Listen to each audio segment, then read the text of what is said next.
Hello, so I'm doing my Unit 6 Killcam. I'm going to go over the entire test, which is 8 questions. To start it off, one was actually all right. I got a 4 and 4 on that. So then we're moving on to 2. The only real error that I made was I did 285 for my temperature, when in actuality it should have been 288. So if you work it out the exact same way, it's just combined, so it's pressure times volume, pressure times volume over temperature equals pressure times volume over temperature. If you work it out the exact same way, you'll get 37 point, well, it's 6 repeating, you round to 37.7 repeating. It's still a direct relationship, so that's the first page. Move on to this.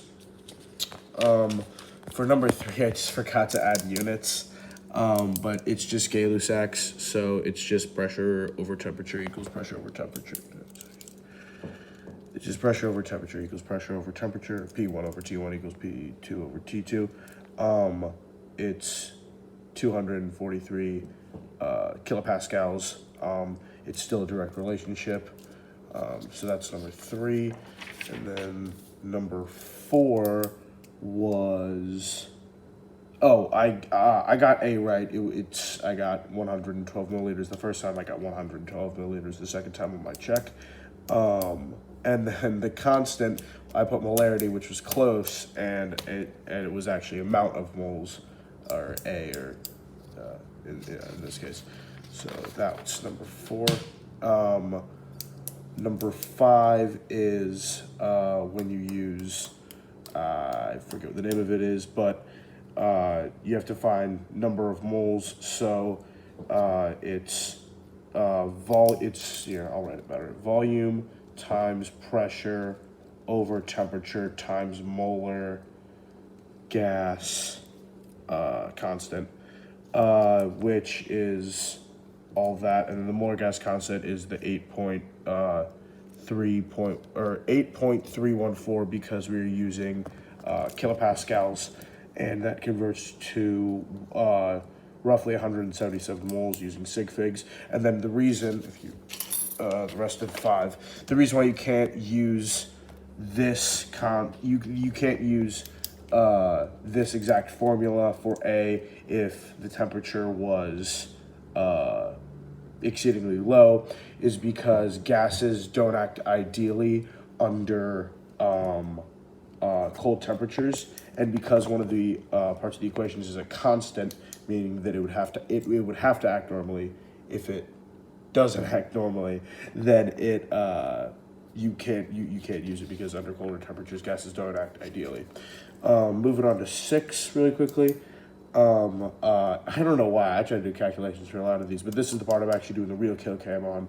So, but it's just, so obviously it's 100 degrees regular on the graph over here, and then it is, if you just go from 35 all the way till it hits 45 all the way till it hits 45 grams, which is right here, or well, sorry, until 35 until you hit the solubility level, which is right at 45. So it's actually 45 grams of ammonium chloride. Then for B, it's just real easy. It's just 363, and then you use 40 to find that it's 60 at soluble 65 grams, and you get 234, same that I got this time, same that I got last time. And then for saturation, you just line it up at 40 and 95. So you go from 40, you go at 95, and you're right here, which is under this line, which means you are unsaturated. Then for this one, if you move down to 10, but you still stay at 95, you're right here. And if you're at 95 here, and this, also at 10, you should be at 80. It's just 95 minus 80, which equals 15, which means you would have 15 grams left over at the bottom. Moving on to 7.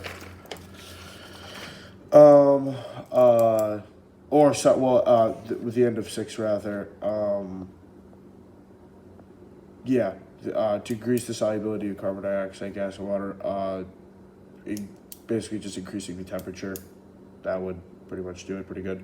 And then for 7, percent mass is just mass of solute over mass of solution times 100%, 16.9 over 598.9 equals 2.82%. And then so that was just, I did actually total mass compound, which is not obviously a correct thing. And then for B, I got that correct both times because it's just molarity, which is moles over volume or liters.